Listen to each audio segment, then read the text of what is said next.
Hi guys, welcome back to my channel. It's your favorite girl Nony. If you're new here, welcome to our community. Please like, click the subscribe button, do all the good stuff. Okay, so today's video is about my preparations for traveling from Nigeria to Canada. So as you can see, this particular day was a very good day. God answered my prayers and I got my passport request. So that means my visa was going through, right? So I had to go to UPS office and I sent them my passport. So that was what you saw. And on this particular day, UPS eventually called me, which was like 1 week after submitting my passport to their office in Abuja, that my passport was ready. So they called me, they called to my office, called me to come out to pick up. So this was me dancing and celebrating after picking up my passport. So yeah, I opened it to confirm if it was true. And indeed, like, I had my stamped passport. Guys, see, this process is something that is really emotional. It's something that you really have to hold God in this whole phase. Like, this phase of my life really taught me that if you know how God, you're alone. So yeah, I opened the passport that day and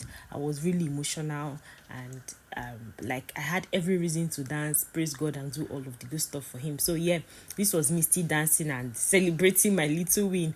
Yeah, so after that, I officially knew that, okay, I had to start prepping, like, mid-July. So of course, probably I had to go down for the celebration. So yeah, this was me.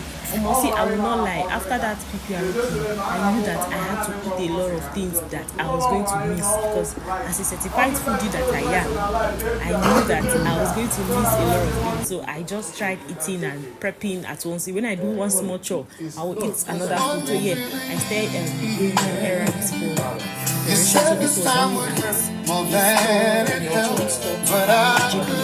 wanted to buy a little speaker, because the one I usually use in the treatment room, I wanted to decided to buy something portable for them to use during treatment, because we like, serenading our clients with good music while treating them. Yeah, so afterwards I went for my vaccine. So my mom-in-law, of course, assisted in this whole medical phase. I went for vaccine. I started taking vaccines. Don't worry, I have a full video for all the things I need to do before relocating. So yeah, this was me trying to take the vaccine. I think this one was yellow fever vaccine. Yeah, I wanted to get yellow card, so I had to take yellow fever vaccine. On this particular day, I worked a lot. Like, I did a whole lot of things. After here, I went to the bank, like a whole lot of things. So yeah, this was my yellow fever card. Guys, see now, I stayed in Canada for almost 2 months now, and nobody has asked me for this card. I don't even know why I stressed my head to do it, but I don't regret it, because the primary reason I did it was because I had plans the healthcare sector and I didn't know if they would need it, right? So yeah, this was me at the bank. I tried to get a new ATM. Afterwards, again, I still went to a restaurant to eat. Like, I was literally going to my different spots, local and fine spots, anything you call it. I was just going to different spots that I knew I was going to miss their food to eat. So this was banga soup and the other one was masala soup. Like, I was just eating anyhow. So afterwards, the following day, I think we went to church. I and Hubby went to church. That day was our harvest day in church, and they were doing bazaar, like this local bazaar. I think I was just letting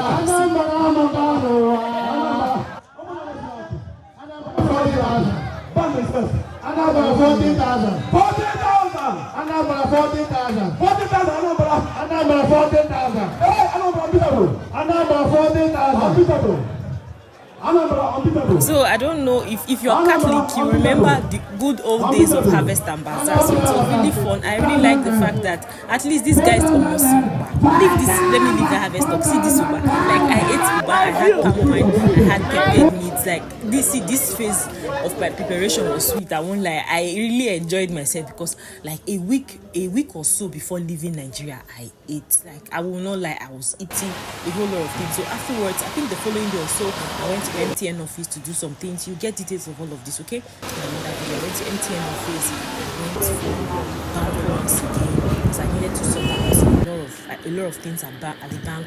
I went to a gold store, like where they sell jewelries. I had to buy my third. I had to buy earrings for my third piercing. Gold was so expensive. See me trying to weigh the one I wanted. I eventually bought the one I wanted, anyways. So I bought the earrings. We left afterwards. I went to lock my hair. Yeah, my loctician came. I really miss that girl. Yeah, my loctician came. I locked my hair for the last time till I get back to Nigeria again. Okay, so I locked my hair. It took a while, and I was just really emotional because I knew that afterwards I'll have to start paying serious money to lock my hair. Since I got here, I've not retied my hair, I've not relocked my hair because I've been looking for I've been looking for a loctician that will be able to lock my hair as I want. All the ones I've been seeing, they're either telling me that they don't use they don't do my method of relocking, or in fact they're just giving me stories and it's not been funny. The only one I found is like 7 hours drive from me, and she's charging about, if I convert that money, it's almost 200k. So you can imagine me spending 200k for something I used to pay this girl 7,000, I'll be 8,000 naira for home service. I've ordered for the pins myself. Come next week, I'm going to sit in front of the mirror and do it myself. So yeah, that is it about my hair. So see how my hair was. It usually takes about 5 hours for her to relock my hair. So during this period, while she was even relocking my hair, I was busy on my phone doing a whole lot of things, planning my movement. So yeah, afterwards, that same day, I rushed to the bank. If you notice, it was same top that I was wearing. I rushed to the bank because Obi was waiting for me at the bank, and we had a whole lot of things to do at the bank. See, we stayed in the bank that day till it was late. Afterwards, as usual, we had to go and step down with food again. See, guys, I ate. Believe me.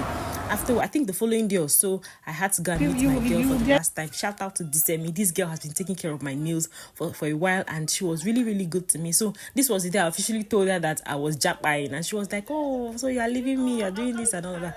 Yeah, so I did my nails for the last time till I get back again with her, and yeah, that was it about the nails. Okay. You guys will see me soon. Okay. Okay. Thank you. I'm going to miss you. So on this day, I had to rush out to Smartphone Hub in Garrison to get a new phone for office purpose. So this was like an extra phone. It's not like they didn't have a phone before. So when I got back to work, my amazing supportive husband was already there helping me install the CCTV and just making sure everything was intact since we were leaving the following day or so. And I was really emotional because on this particular day, I had to take my last client till I get back to Nigeria as an esthetician. Guys, it was really emotional for me. I had to take her permission to make videos of some parts of the treatment. Like, this was my official last client in 2023. I was so emotional. I took my time to take care of her skin.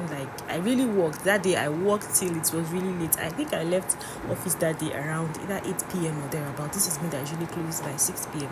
but I worked that day, and it was really emotional. Afterwards, I just walked around the office looking at everywhere, praying, and all of those things. Yeah, it was somehow, but here we are. So yeah, see you in my next video. Okay, so please don't forget to like, share, and do all of the good stuff. Okay, bye.